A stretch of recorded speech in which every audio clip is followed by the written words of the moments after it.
Hello ನಮಸ್ಕಾರ, ಎಲ್ಲರೂ ಹೇಗಿದ್ದೀರಾ? ಎಲ್ಲರೂ ಚೆನ್ನಾಗಿದ್ದೀರಾ ಅಂತ ಅಂದ್ಕೊಂಡಿದ್ದೀನಿ. Welcome back to my YouTube channel Padmashree Mahavi vlogs.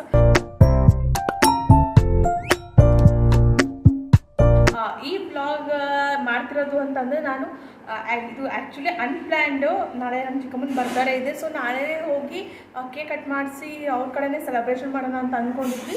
But morning morning ಏನೂ ಗೊತ್ತಿರಲಿಲ್ಲ ನಾವು ಏನು ಸೆಲೆಬ್ರೇಷನ್ ಮಾಡೋದು ಅಂತ ಹೇಳ್ಬಿಟ್ಟು. ಮತ್ತು ನಾನು ನನ್ನ ತಂಗಿ ಕಾಲ್ ಮಾಡಿ ಹೇಳಿದೆ, ಸೊ ನಾಳೆ ಆಂಟಿ ಬರ್ತಡೇ ಇದೆ, ಸೊ ಏನಾರ ಸರ್ಪ್ರೈಸ್ ಕೊಡೋಣ ಅಂತ ಹೇಳ್ಬಿಟ್ಟು. ಸೊ ಅವಳ ತಲೆಯಲ್ಲೂ ಸುಧಾ ಅದನ್ನೇ ಇದ್ದಿತ್ತು, ಏನಾರ ಪ್ಲ್ಯಾನ್ ಮಾಡೋಣ ಅಂತ ಹೇಳ್ಬಿಟ್ಟು. ಅದಕ್ಕೇನೆ ಇವಾಗ ಆಫ್ಟರ್ನೂನು 2:30 ಆಗಿತ್ತು ಅನಿಸುತ್ತೆ ಮೇ ಬಿ. ಊಟ ಮಾಡೋ ಟೈಮಲ್ಲಿ ನಾನು ಕಾಲ್ ಮಾಡಿದೆ ಅವಳಿಗೆ. ಮತ್ತು ನೈಟ್ 12 o'clock ಸೆಲೆಬ್ರೇಷನ್ ಮಾಡೋಣ ಅಂತ ಹೇಳ್ಬಿಟ್ಟು. ಅವಳು ನನ್ನ ತಲೆಯಲ್ಲೂ ಅದನ್ನೇ ಇತ್ತು, ಮತ್ತು ಆಂಟಿಗೆ ಕೇಕ್ ಕಟ್ ಮಾಡಿಸೋಣ ಅಂತ ಹೇಳಿಬಿಟ್ಟು ಅಂತ. ಅದಕ್ಕೇನೆ ಅಲ್ಲಿ ಹೋಗಿ ಅವ್ರಿಗೆ 12 o'clock ಸರ್ಪ್ರೈಸ್ ಕೊಡೋಣ ಅಂತ ಹೇಳಿಬಿಟ್ಟು ಪ್ಲ್ಯಾನ್ ಮಾಡಿದ್ದೀವಿ. ಅದ್ರ ಬಗ್ಗೆ ಈ ವ್ಲಾಗ್ನ ಮಾಡ್ತಾಯಿದ್ದೀನಿ ನಾನು, ಮತ್ತು ನನ್ನ ಪಾಪುನು ಮತ್ತು ನಾನು ಮತ್ತು ನಮ್ಮಮ್ಮ 3 ಜನನೂ ಹೊರಟಿದ್ದೀವಿ. ಸೊ ಅಲ್ಲೆಲ್ಲ ಹೇಗೆಲ್ಲ ನಾವು ಪ್ಲ್ಯಾನ್ ಮಾಡ್ತೀವಿ ಮತ್ತು ಹೇಗೆಲ್ಲ ಸರ್ಪ್ರೈಸ್ ಕೊಡ್ತೀವಿ ಅನ್ನೋದನ್ನ ಈ ಕಂಪ್ಲೀಟ್ ವ್ಲಾಗಲ್ಲಿ ನಾನು ನಿಮಗೆ ಶೇರ್ ಮಾಡ್ತಾಯಿದ್ದೀನಿ. ಮತ್ತು ಯಾರು ಸ್ಕಿಪ್ ಮಾಡಿದ್ರೆ ಈ ವಿಡಿಯೋ ಕಂಪ್ಲೀಟಾಗಿ ನೋಡಿ. ಈಗ ಆಲ್ರೆಡಿ ಟೈಮ್ ಆಗಿದೆ, ಸೊ ಹಾಗೆ ಬನ್ನಿ ನೋಡೋಣ. ತುಂಬ ಲೇಟಾಗಲ್ವ ಪ್ಲ್ಯಾನ್ ಮಾಡಿದ್ದು, ಅದಕ್ಕೆ ನೆನ್ನೆ ಊಟ ಮಾಡಿಕೊಂಡೇ ಹೊರಟ್ಬಿಡೋಣ ಅಂತ ಹೇಳಿಬಿಟ್ಟು ಮುದ್ದೆ ಮತ್ತು ಅಮ್ಮ ರಸಮ್ ಮಾಡಿದರು. ಮುದ್ದೆ ಊಟ ಮಾಡಿನೇ ಹೊರಡೋಣ ಅಂತ ಅಂದ್ಬಿಟ್ಟು ಹೊರಟಿದ್ವಿ. ಮತ್ತು ಪಾಪುಗೂ ಎಲ್ಲ ಪ್ಯಾಕ್ ಮಾಡೋದಿತ್ತು. ಆ ಪ್ಯಾಕಿಂಗ್ ಎಲ್ಲ ಫಸ್ಟ್ ಮಾಡ್ಕೊಂಬಿಡೋಣ ಅಂತ ಹೇಳಿಬಿಟ್ಟು ಫಸ್ಟ್ ಪ್ಯಾಕಿಂಗ್ ಮಾಡಿಕೊಂಡೆ. ಪಾಪುಗೆ ನಾನು 2 days ಇಲ್ಲ 3 days ಹೋಗ್ತಿರೋದಲ್ವ, ಸೊ ಅದಕ್ಕೇನೆ ಏನೇನು ಬೇಕು ಎಲ್ಲ ನೆನಪಿಸ್ಕೊಂಡು ಅರೇಂಜ್ ಮಾಡ್ಕೊಂಡು ಇಟ್ಕೊಬಿಟ್ಟಿದ್ದೀನಿ. ಇದು ಪಾಪುಗೆ ನಾಳೆ ಚಿಕ್ಕಮ್ಮನ ಬರ್ತಡೇ ಹಾಕೋದು ಡ್ರೆಸ್ಸು. ಇದು ಆ್ಯಕ್ಚುಲಿ ನಮ್ಮ ತಂಗಿ ಪಾಪು ಕಡೆನೂ ಇದೇ ಥರ ಡ್ರೆಸ್ ಇದೆ, ಸೊ ಅದಕ್ಕೇನೆ ನಾನು ಈ ಡ್ರೆಸ್ನ ಅವ್ಳಿಗೆ ತೊಗೊಂಡಿದ್ದೀನಿ. ಬಟ್ ಇವಾಗ ಸಮ್ಮರ್ ಅಲ್ವಾ, ಸೆಕೆ ಆಗುತ್ತೆ ಅಂದ್ಬಿಟ್ಟು ಈ ಪೆನ್ನು ಎಕ್ಸ್ಟ್ರಾ ತೊಗೊಂಡಿದ್ದೀನಿ ನಾನು. ನೋಡೋಣ ಅವಳು ಯಾವ್ದು ಹಾಕೊತಾಳಂತ ಗೊತ್ತಿಲ್ಲ, ಆದಮೇಲೆ ಗೊತ್ತಾಗುತ್ತೆ. ಇದು ಅವಳಿಗೆ ಪಾಪುಗೆ ನಾವು ಸರಿ ತಿನ್ಸಿದ್ಮೇಲೆ ಕರ್ಚೀಫು, ಮತ್ತು ಇವು ಮಾಮೂಲಿ ಡೈಲಿ ವೇರ್ ಬಟ್ಟೆಸು, ಮತ್ತು ಇದು ಅವಳಿಗೆ ಡೈಪರ್ ತೊಗೊಂಡಿದ್ದೀನಿ. ನಾನು ನಾರ್ಮಲ್ ಡೈಪರು ಸಹ ತೊಗೊಂಡಿದ್ದೀನಿ. ಬಟ್ ನಾರ್ಮಲ್ ಡೈಪರ್ ಖಾಲಿ ಆದರೆ ಅಂದ್ಬಿಟ್ಟು ಕಾಟನ್ ಡೈಪರು ತೊಗೊಂಡಿದ್ದೀನಿ. ಮತ್ತು ಅವಳಿಗೆ ಅದು ಫೀಡಿಂಗ್ ಬಾಟಲ್ಸು, ಸೋಪು ಮತ್ತು ಸಾಕ್ಸ್. ಆ್ಯಕ್ಚುಲಿ ಸಾಕ್ಸ್ ಹಾಕೋದಿಲ್ಲ ನಾನು ಯಾವಾಗಲೂ ಅವಳಿಗೆ, ಆದರೆ ಅಮ್ಮ ಪಾಪುಗೆ ಕಾಲು ದೃಷ್ಟಿ ಆಗುತ್ತೆ ಅಂದ್ಬಿಟ್ಟು ಸಾಕ್ಸ್ ಕಂಪಲ್ಸರಿ ಹಾಕು ಅಂತ ಹೇಳ್ತಾರೆ. ಅವಳಿಗೆ ಟವಲ್ ಮತ್ತು ಅವಳದು ನಾರ್ಮಲ್ ಅವ್ಳ ಕಾಸ್ಮೆಟಿಕ್ಸ್ ಅಷ್ಟೇ, ಇದು ಕ್ರೀಮು ಪೌಡರ್ ಎಲ್ಲ ತೊಗೊಂಡಿದ್ದೀನಿ. ಮತ್ತು ಅವಳಿಗೆ ರಾಗಿ ಸರಿ ತಿನ್ನಿಸ್ಬೇಕಾದ್ರೆ ಇದು ಒಳ್ಳೆ ಯಾಕೆ ಅಂತಂದರೆ ನಾವು ಈವ್ನಿಂಗ್ ಟೈಮ್ ಅವಳಿಗೆ ಇದು ಬಜೆ ಹಾಕ್ತೀವಿ, ಅಂದರೆ ಸುತ್ಕಾರ ಹಾಕ್ತೀವಿ. ಸೊ ಅದಕ್ಕಂತಲೇ ತೊಗೊಂಡಿದ್ದೀನಿ. ನಾವು ಒಂದಿನ ಮಿಸ್ ಮಾಡ್ದಲೇ ಹಾಕ್ತೀನಿ ಅವಳಿಗೆ, ಅದಕ್ಕೆ ನಾನು ತೊಗೊಂಡಿದ್ದೀನಿ. ಇದು ಮಾಮೂಲಿ ಸರಿ ತಿನ್ಸೋಕ್ಕಷ್ಟೇ ಬಟ್ಲಿದು ಬೆಳ್ಳಿವು, ಅದನ್ನಷ್ಟೇ ತೊಗೊಂಡಿದ್ದು. ಫುಲ್ ನನ್ನ ಮಗಳದಂತೂ ಪ್ಯಾಕಿಂಗ್ ಆಯ್ತು ಅಂತಂದರೆ ನಂದು ಮುಗ್ದಂಗೆ ಲೆಕ್ಕ. ಅವಳದೇ ದೊಡ್ಡ ಪ್ಯಾಕಿಂಗ್ ಇರುತ್ತೆ ಯಾವಾಗ್ಲೂ. ಅವಳು ಎವ್ರಿ ಟೈಮ್ ಹೋಗಬೇಕಂದ್ರೆ ಇಷ್ಟು ಪ್ಯಾಕಿಂಗ್ ಇದ್ದೇ ಇರುತ್ತೆ ನನಗೆ. ಮತ್ತು ಮೊದಲಿಂದನೂ ಅಷ್ಟೇನೆ, ಮೊದಲೆಲ್ಲ ನಾವೆಲ್ಲ ಫ್ರೀ ಆಗಿರ್ತಿದ್ವಿ, ನಾನು ಹೆಂಗಿದ್ದು ಹಾಗೆ ಓಡ್ಬಿಡ್ತಿದ್ದೆ. ಬಟ್ ಇವಾಗೆಲ್ಲ ಅವಳದೆಲ್ಲ ಫುಲ್ ಇದೆಲ್ಲ. ಇನ್ನೂ ಅವಳಿಗೆ ಟಾನಿಕ್ ಬಾಟಲೆಲ್ಲ ಸ್ಕಿಪ್ ಮಾಡಿದ್ದೀನಿ. ಯಾಕಂತಂದ್ರೆ ಈಗೇನು ನಿಯರ್ ಬೈ ಹೋಗ್ತಿರೋದು, ಅದಕ್ಕೇನೇನು ಬೇಡ ಅಂತ. ಅಕಸ್ಮಾತ್ ಎಲ್ಲ ಬೇರೆ ಊರಿಗೆ ಹೋಗ್ತೀವಿ ಅಂದರೆ ಅದನ್ನು ಸಹ ನಾನು ಇದ್ರ ಜೊತೆ ತೊಗೊಂಡು ಹೋಗ್ತೀನಿ. ಅವಳದು ಈ ಥರ ಈ ಬ್ಯಾಗಲ್ಲಿ ಇಟ್ಕೊಳ್ಳೋಣ ಅಂತ ಅಂದ್ಕೊಂಡು ಇಟ್ಕೊತಿದ್ದೀನಿ. ಯಾಕಂದರೆ ಅವಳದೇ ಸಪ್ರೇಟ್ ಇಟ್ಬಿಟ್ಟೆ ಅಂತಂದರೆ ಆರಾಮ್ಸಾಗಿ ಸಿಗುತ್ತೆ. ಇಲ್ಲ ಅಂತಂದರೆ ಅವಳದು ನಂದು ಎಲ್ಲ ಮಿಕ್ಸಪ್ ಆಗಿ ಎಲ್ಲ ಮಿಕ್ಸ್ ಆಗಿಬಿಡುತ್ತೆ. ಲಾಸ್ಟ್ ಟೈಮ್ ಹಂಗೆ ಹಂಗೆ ಇಟ್ಕೊಂಡು ಎಲ್ಲ ಮೆಸ್ಸಿ ಆಗೋಗಿ ಅಯ್ಯೋ ಎಷ್ಟು ಇದಾಗಿತ್ತು ಅಂದರೆ ಅಷ್ಟು ತೊಂದರೆ ಆಗಿತ್ತು. ಮತ್ತು ಅವಳದು ಸಪ್ರೇಟ್ ಇಟ್ಬಿಟ್ಟು ನಂಗೆ ಟೆನ್ಷನ್ನೇ ಇರೋದಿಲ್ಲ. ಅವಳದೆಲ್ಲ ಸಪ್ರೇಟ್. ಯಾಕಂದ್ರೆ ಚಿಕ್ಕಮ್ಮಗೆ ಸರ್ಪ್ರೈಸ್ ಕೊಡ್ತಿದ್ದೀವಿ, ಸೊ ಅದಕ್ಕೆ ಸಡನ್ನಾಗೆಲ್ಲ ಪ್ಲ್ಯಾನ್ ಮಾಡ್ಕೊಂಡೇ ಇವಾಗ ಹೊರಟಿದ್ದು. ಮಾರ್ನಿಂಗ್ ಸಹ ಅದ್ರ ಬಗ್ಗೆ ಯೋಚನೆ ಇರಲಿಲ್ಲ ನಮಗೆ. ಇವಾಗ ಕಾಲ್ ಮಾಡಿ ಓಕೆ ಸರ್ಪ್ರೈಸ್ ಕೊಡೋಣ ಅಂತ ಹೇಳಿದ್ರು, ಮತ್ತು ಸರ್ಪ್ರೈಸ್ ಕೊಡೋಕ್ಕಂತಲೇ ಹೊರಟಿದ್ದೀವಿ. ಏನೇನು ಅರೇಂಜ್ ಮಾಡ್ತೀನಿ ಅನ್ನೋದನ್ನ ಫುಲ್ ಈ ವಿಡಿಯೋದಲ್ಲಿ ನಿಮಗೆ ಕಂಪ್ಲೀಟಾಗಿ ನಾನು ಶೇರ್ ಮಾಡ್ತಾಯಿದ್ದೀನಿ. ಮತ್ತು ಈಗ ಪ್ಯಾಕಿಂಗ್ ಆಯ್ತು ಪಾಪುದೆಲ್ಲ. ಆಮೇಲೆ ಇವಾಗ ನಾನು ರೆಡಿ ಆಗಬೇಕು. ನಾನೆಲ್ಲ ರೆಡಿಯಾಗಿ ಆಮೇಲೆ ವ್ಲಾಗ್ನ ಕಂಟಿನ್ಯೂ ಮಾಡ್ತೀನಿ. ಚಿನಿವಾ ನನ್ನ ತಂಗಿ ಕೂಡ ಇವತ್ತು ನಮ್ಮ ಮನೆಗೆ ಬಂದಿದ್ಲು. ಏನೋ ಸ್ವಲ್ಪ ಕೆಲಸ ಇದೆ ಅಂತ ಹೇಳಿಬಿಟ್ಟು. ಅಮ್ಮನೂ ಮತ್ತು ತಂಗಿ ಹೊರಗಡೆ ಹೋಗಿದ್ದರು, ಏನೋ ತರೋದಿತ್ತು ಅಂತ ಹೇಳಿಬಿಟ್ಟು. ಅದಕ್ಕೆ ಪಾಪುಗೆ ಇನ್ನೂ ಸ್ನಾನ ಮಾಡಿಸಿರ್ಲಿಲ್ಲ. ಅವಳನ್ನ ಸ್ನಾನ ಮಾಡಿಸಿ ರೆಡಿ ಮಾಡೋಣ ಅಂತ ಹೇಳಿಬಿಟ್ಟು ಆಟಾಡ್ಕೊತ ಕುಂತಿದ್ದೆ ಅವಳ ಜೊತೆ. ನಾನು ಅವಳು ಇಬ್ಬರು ಪಾಪುನೇ ಇದ್ವಿ ಅಂತಂದರೆ ಪಾಪುನ ಇವಾಗ ಒಬ್ಬಳೊಬ್ಬಳೇ ಬಿಟ್ಟು ಹೋಗೋಕೆ ಆಗೋದಿಲ್ಲ. ಯಾಕಂತಂದರೆ ಅವಳು ಬಕ್ಬಾರ್ಲು ಬಿಟ್ಬಿಡ್ತಾಳೆ ಮತ್ತು ಮೂಗು ಹೊಡ್ಕೊತಾಳೆ. ಅದಕ್ಕೆ ಆಲ್ರೆಡಿ 2 times ಅವಳು ಮೂಗು ಹೊಡ್ಕೊಂಡು ತುಂಬ ಹತ್ತಿದ್ಲು. ಅದಕ್ಕೆ ನಾನು ಇವಾಗ ಪಾಪು ಜೊತೆ ಯಾರನ್ನ ಇದ್ದೇ ಇರ್ತೀವಿ, ನಾನಾಗಲಿ ಅಮ್ಮ ಆಗಲಿ. ಅವಳನ್ನ ಎಲ್ಲೂ ಒಬ್ಬಳನ್ನೇ ಬಿಟ್ಟು ಹೋಗೋದಿಲ್ಲ ಸರ್. ಇವಾಗ ನನಗೂ ಪಾಪಕ್ಕೆ ಸ್ನಾನ ಮಾಡಿಸ್ಬೇಕು ಅನ್ನೋದು ತುಂಬ ಇಷ್ಟ. ಬಟ್ ಅವ್ಳಿಗಿನ್ನೂ ಕುತ್ತಿಗೆ ಅಷ್ಟಾಗಿ ಪರ್ಫೆಕ್ಟಾಗಿ ನಿಂತಿಲ್ಲ, ಮತ್ತು ಅವಳು ಕುತ್ಕೊಳಂಗೂ ಸತ ಆಗಿಲ್ಲ. ಅಮ್ಮ ಹೇಳ್ತಾಯಿದ್ರು ಅವಳು ಕುತ್ಕೊಳಂಗೆ ಆದಮೇಲೆ ಬೇಕಾದ್ರೆ ನೀನೇ ಮಾಡಿಸಿವಂತೆ ಅಂತ. ಸೊ ಅಲ್ಲಿ ತನಕ ಅಮ್ಮನೇ ಮಾಡಿಸ್ತಾರಂತೆ, ಆಮೇಲಿಂದ ಊರಿಗೆ ಹೋದ್ಮೇಲೆ ನಾನೇ ಮಾಡಿಸ್ಬೇಕಲ್ಲ. ಪಾಪು ಇವಾಗ 6 ಮಂತ್ಸ್ ಬಿದ್ದ ಅವಳು ಎಲ್ಲರನ್ನೂ ಗುರ್ತು ಹಿಡಿಯೋದು, ಮಾತಾಡೋದು ಎಲ್ಲ ಕಲಿತಿದ್ದಾಳೆ. ಸೊ ಅದನ್ನು ನೋಡಿದ್ರೆ ನಮಗೂ ಖುಷಿ ಅನಿಸುತ್ತೆ. ಏನೋ ಒಂದು ಹೊಸ ಕಲಿತಿದ್ದಾಳಪ್ಪ ಅಂತ ಹೇಳಿಬಿಟ್ಟು. ಅವಳು ನಾನು ಎಲ್ಲನ ಹೋದರೂ ನನ್ನೇ ಅಬ್ಸರ್ವ್ ಮಾಡ್ತಿರ್ತಾಳೆ. ನಾನೇ ಅವ್ರ ಅಮ್ಮ ಅಂತ ಎಷ್ಟು ನೀಟಾಗಿ ಪರ್ಫೆಕ್ಟಾಗಿ ಕಂಡು ಹಿಡಿತಾಳೆ ಅವಳು. ಮತ್ತು ಈಗ ಅಮ್ಮ ಬಂದರು, ಅವಳಿಗೆ ಸ್ನಾನ ಮಾಡಿಸ್ಬಿಟ್ಟು ರೆಡಿ ಮಾಡಬೇಕು ನಾನು. ಅವಳು ರೆಡಿ ಆದಳು ಅಂತಂದರೆ 90% ನಾನು ರೆಡಿ ಆದಂಗೆನೇ. ಆಮೇಲೆ 10% ಬೇಕಾದ್ರೆ ನಾನು ಹೆಂಗೋ ರೆಡಿ ಆಗಿಬಿಡ್ತೀನಿ. ಈಗ ಅಮ್ಮ ನಾನು ಸ್ನಾನ ಮಾಡಿಸ್ತೀವಿ ಪಾಪುಗೆ. ಬಾ ಬಾ ಬಾ ಬಾ ಬಾ ಸ್ನಾನ ಮಾಡಿಸಿದ್ದು ಮುಗೀತು. ಮತ್ತು ಅವಳನ್ನ ಈಗ ರೆಡಿ ಮಾಡಿದ್ದೀನಿ. ರೆಡಿ ಮಾಡಿದ್ಮೇಲೆ ನಾನು ಇವಾಗ ರೆಡಿ ಆಗಬೇಕು. ಮತ್ತು ಅವಳನ್ನ ರೆಡಿ ಮಾಡೋ ವೀಡಿಯೋ ಈಗ ನಾನು ಕ್ಯಾಪ್ಚರ್ ಮಾಡ್ಕೊಂಡಿಲ್ಲ, ಏಕೆಂತಂದರೆ ನಾನು ಒಬ್ಬಳೇ ಕ್ಯಾಪ್ಚರ್ ಮಾಡೋಕ್ಕಾಗಲ್ಲ ಅಂತ ಅಂದ್ಬಿಟ್ಟು ಅದನ್ನು ಕ್ಯಾಪ್ಚರ್ ಮಾಡಿಲ್ಲ. ಸೊ ಇವಾಗ ಇಬ್ಬರೂ ರೆಡಿ ಆಗಿದ್ದೀವಿ. ಸೊ ಹೊರಟಿದ್ದೀವಿ. ಈಗ ಆಟೋ ಬರೋಕ್ಕೆ ಕಾಯ್ತಿದ್ದೆ. ಆಟೋ ಆಲ್ರೆಡಿ ಬುಕ್ ಮಾಡಿದ್ದೀನಿ ನಾನು. ಸೊ ಅದು ಬಂದಮೇಲೆ ನಾವು ನನ್ನ ತಂಗಿ ಮನೆಗೆ ಹೊರಡ್ತೀವಿ. ನನ್ನ ತಂಗಿ ಮನೇಲಿ ಆ್ಯಕ್ಚುಲಿ ನಾವೆಲ್ಲ ಪ್ಲ್ಯಾನ್ ಮಾಡಿರೋದು ಅಲ್ಲೇ ಸರ್ಪ್ರೈಸ್ ಕೊಡೋಣ ಅಂತ ಹೇಳ್ಬಿಟ್ಟು. ಅಲ್ಲೆಲ್ಲ ಡೆಕೋರೇಷನ್ಗೆಲ್ಲ ಆಲ್ರೆಡಿ ತರಿಸಿಟ್ಟಿದ್ದೀವಿ ನಾವು.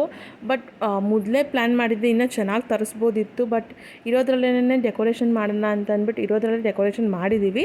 ಮತ್ತು ಇವಾಗ ಆಟೋ ಬಂದಿದೆ, ಇವಾಗ ಹೊರಡಬೇಕು. ಇಲ್ಲ ಅಂತಂದರೆ ನಮ್ಮಮ್ಮ ಅಷ್ಟೇ ನಮ್ಮನ್ನು.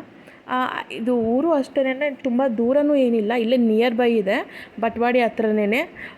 ಒಂದು 5 ಕಿಲೋಮೀಟರ್ ಇರ್ಬೋದೇನೋ ಅಷ್ಟೇ. ತಂಗಿ ಮತ್ತು ಚಿಕ್ಕಮ್ಮನ ಮನೆ ಇಬ್ಬರು ಮನೆಯೂ ಒಂದೇ ನಿಯರ್ ಇದೆ. ಸೊ ಅದಕ್ಕೇ ಅಲ್ಲಿ ಬೇಗನೆ ಹೋಗ್ತಿದ್ದೀವಿ. ಫೈನಲಿ ಇವಾಗ ರೀಚ್ ಆದ್ವಿ ನಾವು ಬಂದು. ಪಾಪುಗಂತೂ ಶ್ರೀನಿಕಂಗಂತೂ ಪಾಪು ಅಂದರೆ ತುಂಬಾ ಇಷ್ಟ. ಅವಳಂತೂ ಪಾಪುನ ಬಿಟ್ಟೇ ಇರೋದಿಲ್ಲ. ಮತ್ತು ಇಲ್ಲಿ ಫೋಟೋದಲ್ಲಿ ಈ ಕಡೆ ಇರೋನು ಶ್ರೇಯು, ನಮ್ಮ ಚಿಕ್ಕಮ್ಮನ ಮಗ. ಅವನಿಗೂ ಅಷ್ಟೇ ಲಡ್ಡು ಕಂಡ್ರೆ ತುಂಬ ಫೇವ್ರೇಟು. ಇಬ್ರೂ ಫೋಟೋ ತೆಗಿ ಅಂತ ಯಾವಾಗಲೂ ಅಂತಾನೇ ಇರ್ತಾರೆ. ಇಬ್ರಿಗೂ ಅಂದರೆ ತುಂಬ ಫೇವ್ರೇಟ್. ಮತ್ತು ಬ್ಲಾಸ್ಟ್ ಡಮ್ ಅಂದ್ಬಿಡ್ತೈತೆ.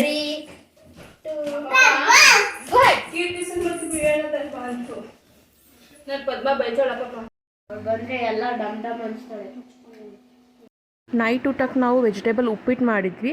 ಸೊ ಡೆಕೋರೇಷನ್ ಮಾಡಿಬಿಡೋಣ ಮುಂಚೆನೇ ಅಂತ ಹೇಳ್ಬಿಟ್ಟು ಡೆಕೋರೇಷನ್ ಮಾಡ್ತಾಯಿದ್ದೀವಿ. ಇವರು ಅಷ್ಟೇನೆ, ಇವರು ನಮ್ಮ ಚಿಕ್ಕಪ್ಪ, ನನ್ನ ತಂಗಿ ಮತ್ತು ನಮ್ಮ ಶ್ರೇಯು ಅದನ್ನು ಕೇಕ್ ಆರ್ಡರ್ ಕೊಟ್ಟಿದ್ವಿ. ಅದನ್ನು ತರ್ಸೋಕ್ಕಂತ ಹೋದವರು 6:30ಗೆ ಹೋದವರಂತೂ 9:30 ಆದರೂ ಬರಲೇ ಇಲ್ಲ ಅವರು.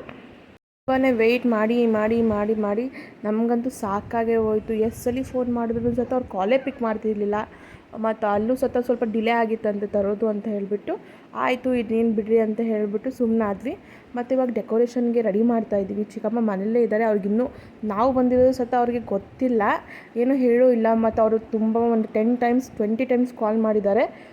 ಅಂದರೂ ನಾನು ಪಿಕ್ ಮಾಡಿಬಿಟ್ಟೆ ಗೊತ್ತಾಗ್ಬಿಡುತ್ತಲ್ಲ ಅಂತ ಹೇಳ್ಬಿಟ್ಟು ನಾನು ಪಿಕ್ ಮಾಡಿಲ್ಲ ಕಾಲ್ನ. ಅವ್ರು ಏನು ಬೈಕೊಂಡಿರ್ತಾರೋ ಏನೋ ಗೊತ್ತಿಲ್ಲ, ಇರಲಿ ಅಂತ ಹೇಳಿಬಿಟ್ಟು ಸುಮ್ಮನೆ ಅದು. ಆಮೇಲೆ ಸರ್ಪ್ರೈಸ್ ಕೊಟ್ಮೇಲೆ ಖುಷಿ ಆಗ್ತಾರಲ್ಲ ಅಂದ್ಬಿಟ್ಟು ಆಯಿತು ಅಂದ್ಬಿಟ್ಟು ನಾವು ಪಿಕ್ ಮಾಡಿಲ್ಲ ಕಾಲ್ನ. ಈಗ ನಾವು ಡೆಕೋರೇಷನ್ಗೆ ರೆಡಿ ಮಾಡ್ತಾಯಿದ್ದೀವಿ. ಸಿಂಪಲಾಗಿ ಡೆಕೋರೇಷನ್ ಮಾಡ್ತಿದ್ದೀವಿ. ಅದೆಲ್ಲ ಬಲೂನ್ಸ್ ಎಲ್ಲ ಈ ಥರ ಸ್ಟಿಕ್ಕಿ ಮಾಡೋಕ್ಕೆ ಆಗ್ತಿಲ್ಲ, ಅದಕ್ಕೇನೆ. ನಮ್ಮಲ್ಲಿ ಅದು ಫ್ಲವರ್ ಸತ ಇತ್ತು. ನನ್ನ ತಂಗಿ ಎಲ್ಲನ ಫ್ಲವರ್ ಹಾಕೋಣ ಅಂತ ಅಂದ್ಬಿಟ್ಟು ಫ್ಲವರ್ ಹಾಕ್ತಿದ್ದಾಳೆ. ಬಲೂನ್ ಈ ಕಡೆ ಎಲ್ಲ ಎಳ್ಬಿಟ್ಟು ಹಾಯ್ ಮಾಡೋಣ. ಶ್ರೀನಿಕಾ ಇಲ್ಲಿ ತಿರ್ಗೋ. ಹಾಯ್ ಶ್ರೀನಿಕಾ, ಹಾಯ್ ಹಾಯ್ ಮಾಡು. ಹಾಯ್ ಮಾಡು ಶ್ರೀನಿಕಾ, ಹಾಯ್ ಮಾಡು.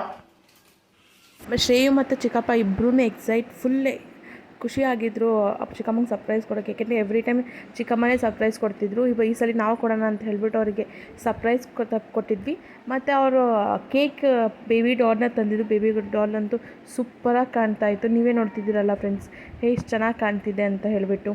ಮತ್ತು ಚಿಕ್ಕಮ್ಮನ ಇದೆಲ್ಲ ಆದಮೇಲೆ ಕಾಲ್ ಮಾಡಿದ್ವಿ ಚಿಕ್ಕಪ್ಪಂಗೆ. ನಾವೇನು ಪ್ಲ್ಯಾನ್ ಮಾಡಿದ್ವಿ, ಪಾಪು ಅಳ್ತಿದ್ದಾಳೆ, ಪಾಪು ವಾಮಿಟ್ ಆಗ್ತಿದೆ ಅಂತ ಹೇಳ್ಬಿಟ್ಟು ಕಾಲ್ ಮಾಡೋಣ ಅಂತ ಹೇಳಿಬಿಟ್ಟು ಆಯಿತು ಅಂತ ಹೇಳಿದ್ವು. ಬನ್ನಿ ಮತ್ತು ತಿಂಡಿಗೆ ಅಂತ. ಚಿಕ್ಕಮ್ಮ ಏನಂದರು, ಇಲ್ಲ ನನ್ನ ಕೈಲಿ ಆಗ್ತಿಲ್ಲ ಬರೋಕ್ಕೆ ಅಂತ ಹೇಳಿಬಿಟ್ಟು ನಮಗೇ ಸರ್ಪ್ರೈಸ್ ಕೊಟ್ಬಿಟ್ಟು ಇಲ್ಲ ಬರೋದಿಲ್ಲ ನಾನು ಅಂತ. ಆಮೇಲಿಂದ 11:45ಗೆ ಕಾಲ್ ಮಾಡಿದ್ವಿ ನಾವು, ಇಲ್ಲ ಬನ್ನಿ ಪ್ಲೀಸ್ ಅಂತ ಹೇಳಿಬಿಟ್ಟು. ಆಮೇಲಿಂದ ಅವ್ರು ಬಂದಾದಮೇಲೆ ಈಗ ವ್ಲಾಗ್ ಇದು ಕಂಟಿನ್ಯೂ ಬರ್ತಾರಿದ್ದು.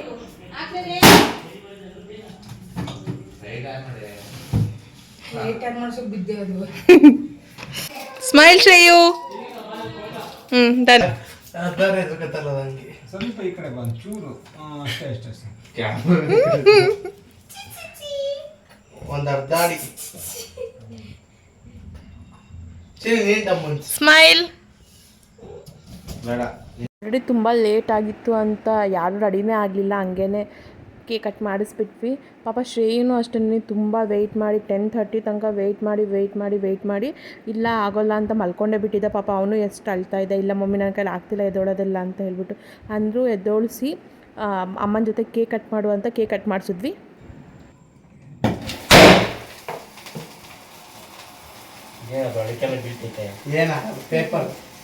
ಪೇಪರ್ ಅಂದ್ರೆ ತೆಗಿಬೋದು.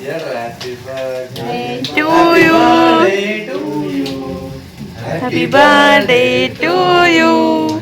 Happy birthday to you. Happy birthday to you. ಗುಂಡ ಅದೆಲ್ಲ ಹೊಸದೈತಲ್ಲ ಯಾವ್ದು ಹ್ಯಾಪಿ ಬರ್ಡೇ ಆಂಟಿ ಆನಿವರ್ಸರಿಗೆ ಇವರಿಬ್ರೆ ಬುಕ್ ಮಾಡಿ ಕ್ಯಾಮ್ರಾಮನ್. ವಿಡಿಯೋ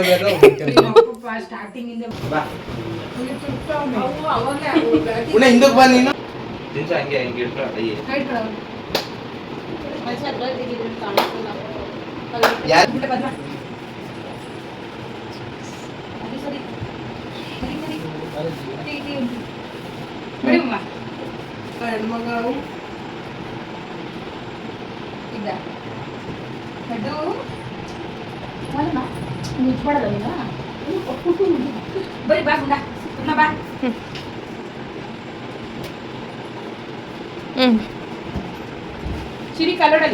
ಇಲ್ಲಿ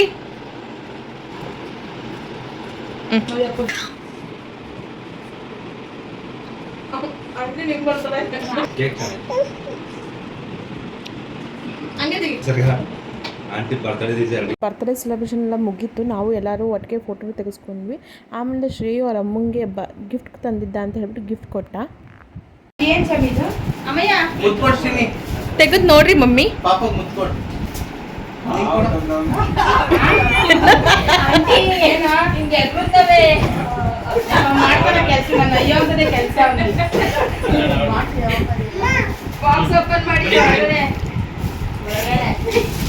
ಏನೇ ಶ್ರೇಯಮ್ಮ ಅಲ್ಲ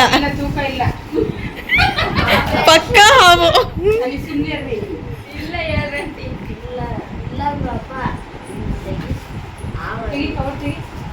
ಇಲ್ಲ ನೀವೇ ತೆಗಿಬೇಕು.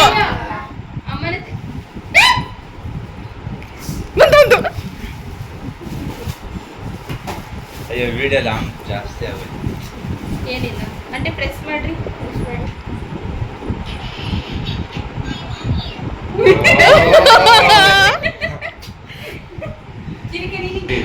అంటే ఏంటి లేదు తిరుపతి ఉండి ದಿನ 100 ರೂಪಾಯಿ ಹಾಕಿ ಓಪನ್ ಮಾಡಿ. ಏನ್ ಕೊಟ್ಟಿದ್ದಾರಂದ್ರೆ ಕೋಲ್ಡ್ ವಿಂಟರ್ 10 ಲೀಟರ್ ಎಣ್ಣೆ ಬಾಕ್ಸ್. ಉಲ್ಟಾ ಓಪನ್ ಮಾಡಿ. ಕರೆಕ್ಟ್ ಆಗಿದೆ ಇಲ್ಲ ಮೇಲೆ ಓಪನ್ ಮಾಡಿ. ಗೋಲ್ಡ್ ವಿನ್ನರ್ ಎಣ್ಣೆ ಬಾಕ್ಸ್.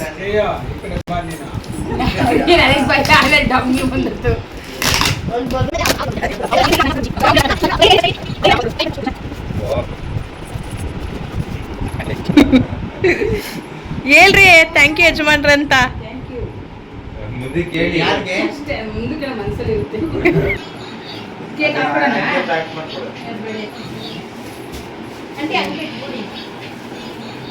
ದಿನ ಕಂಪ್ಲೀಟ್ ವ್ಲಾಗ್. ಇನ್ನು ಯಾರೆಲ್ಲ ನನ್ನ ಈ ಯೂಟ್ಯೂಬ್ ಚಾನಲ್ಗೆ ಸಬ್ಸ್ಕ್ರೈಬ್ ಆಗಿಲ್ಲ ಬೇಗ ಸಬ್ಸ್ಕ್ರೈಬ್ ಆಗಿ. Thank you.